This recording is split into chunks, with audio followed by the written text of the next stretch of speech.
Muy buenas noches, chicos, ¿cómo están? Siguiendo con nuestra materia de Ingeniería de Software 2. El día de hoy vamos a hablar sobre dos importantes arquitecturas, las cuales son la monolítica y la de microservicios.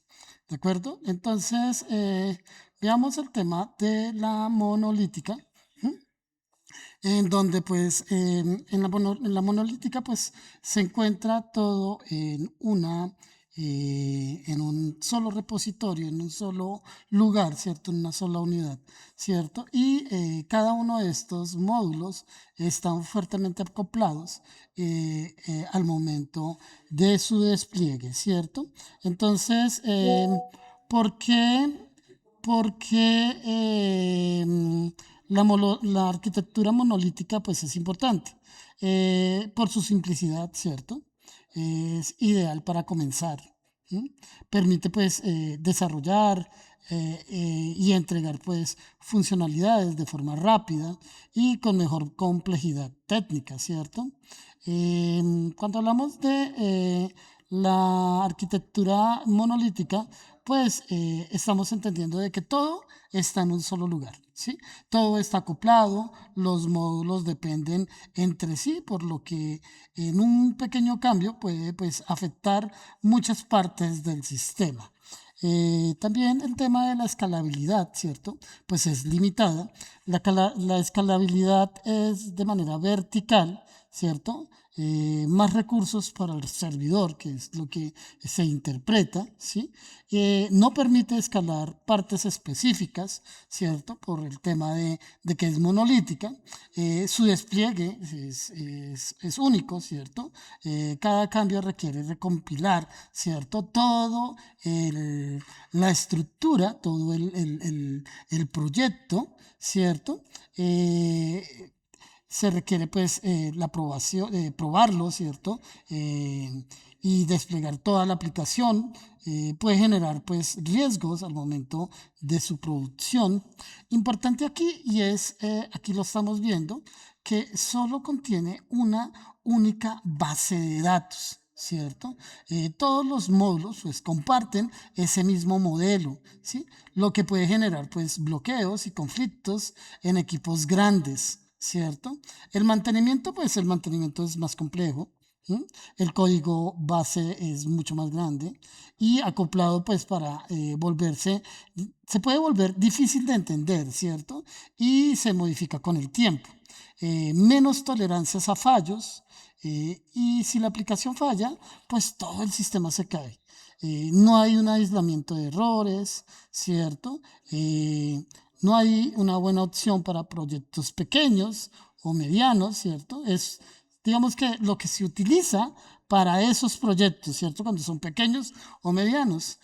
Su planificación, su evolución, si el sistema crea mucho diseño, pensando en que sea una posible migración a microservicios a futuro, ¿cierto? Eh, Recuerda que no es una mala arquitectura, es la correcta, pero en el momento adecuado. Eso es lo primero que ustedes deben entender. Entonces, la arquitectura monolítica pues, se basa en capas, ¿cierto? La de presentación, la de negocio, la de accesos de datos y pues la de infraestructura, ¿sí? Entonces, todo, como habíamos dicho, que sus características, todo es en uno solo, ¿cierto? Está fuertemente acoplado, ¿cierto? Su despliegue es un único despliegue, ¿cierto? Su base de datos es única y pues su tecnología es única, ¿cierto? La metodología antes de empezar a trabajar sobre una arquitectura monolítica es que en primera instancia nosotros tenemos que comprender ese contexto, ¿cierto? Identificar esos módulos que integran al proyecto, ¿cierto? Pues ¿para qué? Pues para poder reconocer una de las grandes solicitudes, que es reconocer cuánto puede demorar, ¿cierto? Ese diseño, ¿cierto? Entonces, por tanto, pues necesitamos comprender la lista de funcionalidades, ¿cierto? Y así hacer una estimación de tiempo, una métrica que me va a permitir cuánto tiempo puedo desarrollar ese proyecto que yo estoy, que estoy abordando, ¿cierto? Mirar la estructura del código, ¿cierto? Revisar cómo recorre el proyecto, identificar las capas, ¿cierto? De cada una de ellas, analizar las dependencias, ¿sí? Esos cambios entre los módulos que se puede ver afectados, ¿cierto? Entender el flujo de ejecución, ¿cierto? Cómo es que cambia de un lado a otro, cuáles son esas diferentes solicitudes que se presentan dentro del sistema, ¿cierto? Cómo pasan entre ellas, ¿cierto? Y se procesa o cuáles son esas respuestas que se tienen ante cada una de esas diferentes solicitudes, ¿sí? Evaluar las fortalezas y debilidades, pues, qué tan mantenible es, ¿cierto? Eso estamos hablando directamente del soporte. ¿Qué tan escalable es? Si lo podemos hacer un poco más grande, ¿cierto? Que permita, digamos, hacer grandes cambios a futuro y qué riesgos tiene al momento en que nosotros lo vayamos a trabajar. La documentación y la comunicación, pues se utilizan diagramas de estructura, descripción de los módulos y esas decisiones del diseño. Entonces, por ejemplo, aquí estamos viendo un ejemplo de una solicitud donde el usuario a través de un HTTP, o sea, el usuario envía una solicitud. Esto pasa a través de un controlador, ¿cierto? Que es la que va a comunicar entre cada uno de estas capas. Entra a la capa de negocio, ¿cierto? Donde se procesa y se comienzan a hacer todas esas variaciones como sumas, restas o aplicación de porcentajes o dependiendo de la lógica de negocio que se utilicen, llega y accede al modelo, ¿cierto? Donde se consulta, ¿cierto? Recuerden que esa es una base de datos únicos y emite una respuesta directamente al cliente. Fortalezas, es simple, ¿cierto?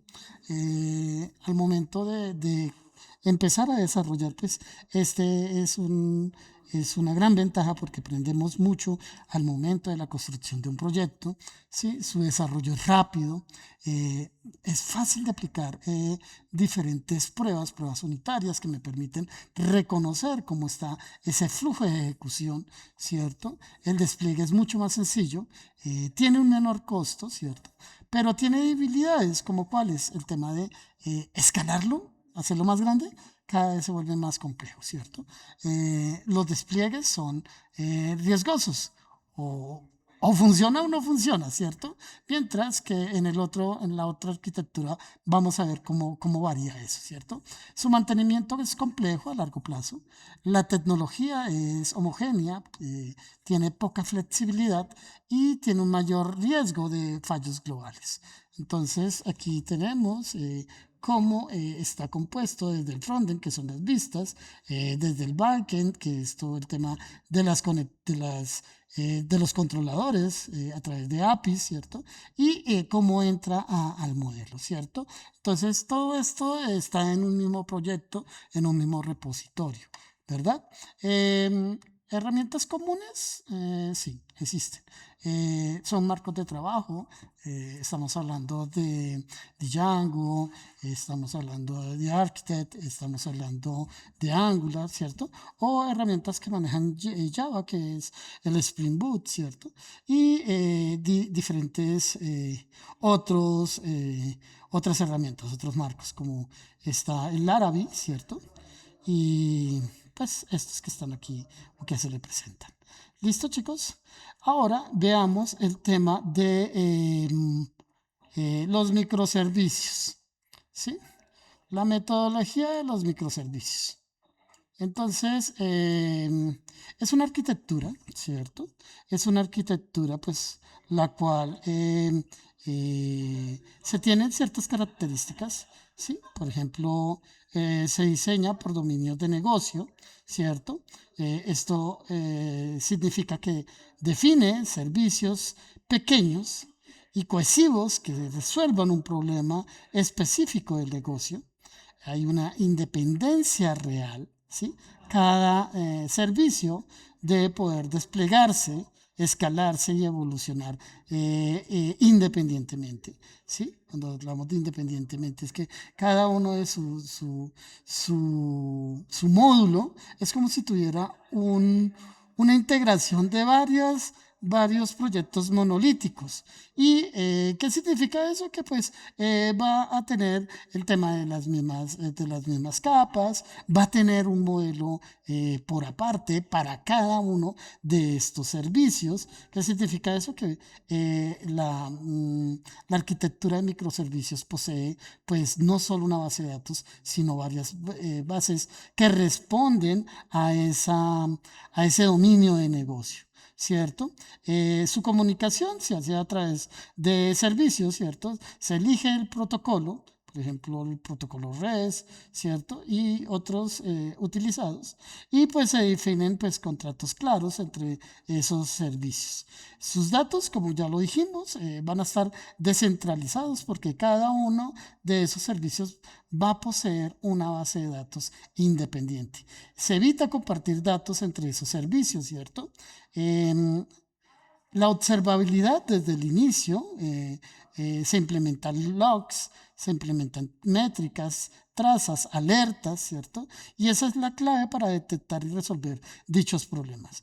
El manejo de fallos se usa patrones como circuit breaker o reintentos o time ops, ¿cierto? O colas, ¿cierto?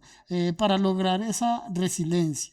¿Sí? El despliegue es automatizado, se utiliza el CI o el CD pues, para desplegar servicios de forma frecuente y segura.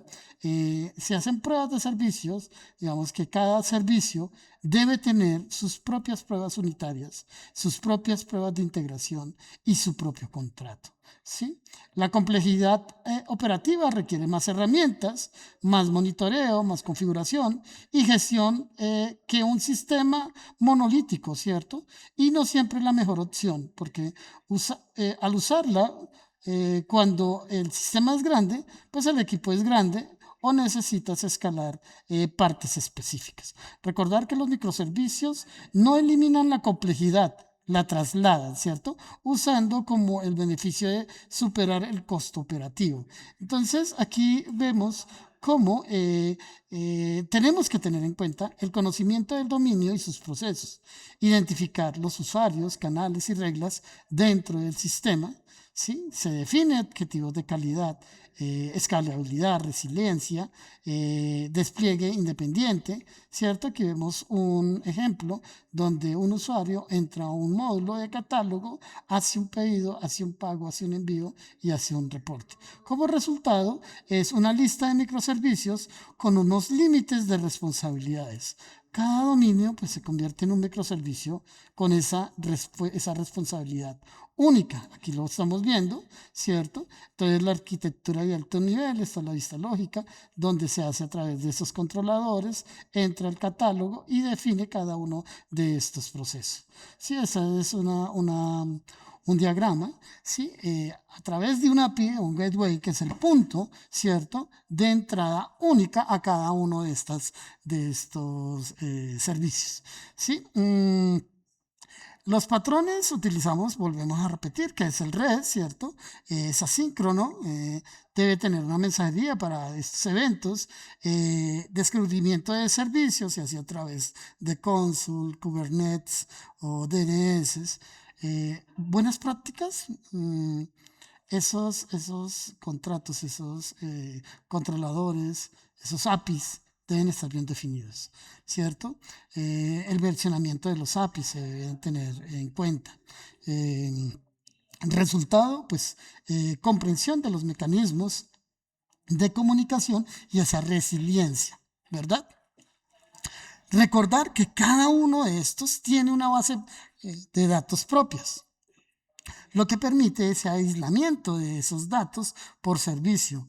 Y aquí no hay joins entre las bases de datos, se puede hacer un patrón, ¿cierto?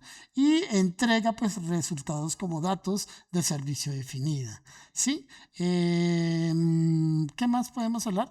Fortalezas y debilidades.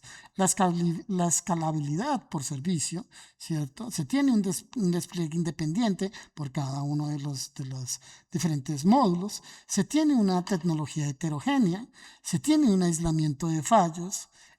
Tenemos unos equipos autónomos, ¿cierto? Y pues posee una mayor complejidad, que es una de las grandes debilidades. Operaciones y monitoreos pues se hacen más difíciles. Hay una latencia en la red, ¿cierto? Esto pues lo recibe es toda la parte de infraestructura en la cual se está montada este tipo de arquitectura, ¿cierto? Entonces, herramientas útiles, el API Gateway, el Kong, ¿cierto? Aquí tenemos estas otras herramientas, ¿sí? Que aquí para el alojamiento, el GitHub Actions, el GitLab o Jenkins, ¿cierto? Y los contenedores a través de Docker o Kubernetes, ¿cierto?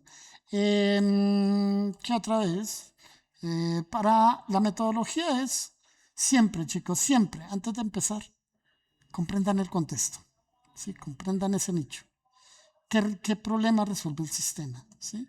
Identificar los dominios, ¿cierto? Cada servicio maneja o se limita, ¿cierto? ¿Qué capacidades de negocio pueden ser servicios independientes? Diseñar una arquitectura, ¿cierto? De alto nivel que pues organizan esos servicios, entender la comunicación entre los servicios, gestionar los datos, hacer el despliegue, cómo se escalan los diferentes servicios, su observabilidad y operación y evaluar esas fortalezas y debilidades dentro del proyecto. Esas son piezas claves que se deben tener en cuenta al momento de hacer esta arquitectura. Entonces, miren cómo podemos encontrar similitudes, podemos encontrar formas de hacer un proyecto, ¿cierto? Cómo se aborda y cómo lo podemos nosotros estructurar, ¿cierto? Entonces, importante reconocerlos. Para la próxima clase vamos a hacer una explanación de cómo entran a funcionar los diferentes tipos de arquitecturas, ¿cierto? Y cómo se trabajan en ella. ¿Listo, chicos? Entonces, agradecerles por la conexión del día de hoy, ¿cierto? Sabemos que hoy, pues, vamos a tener situaciones que de pronto puedan eh, necesitar de otros espacios. Entonces, pues nada, chicos, agradecerles por haberse conectado y nos vemos en otra oportunidad en esta misma clase. Muchas gracias, chicos, que tengan una feliz noche.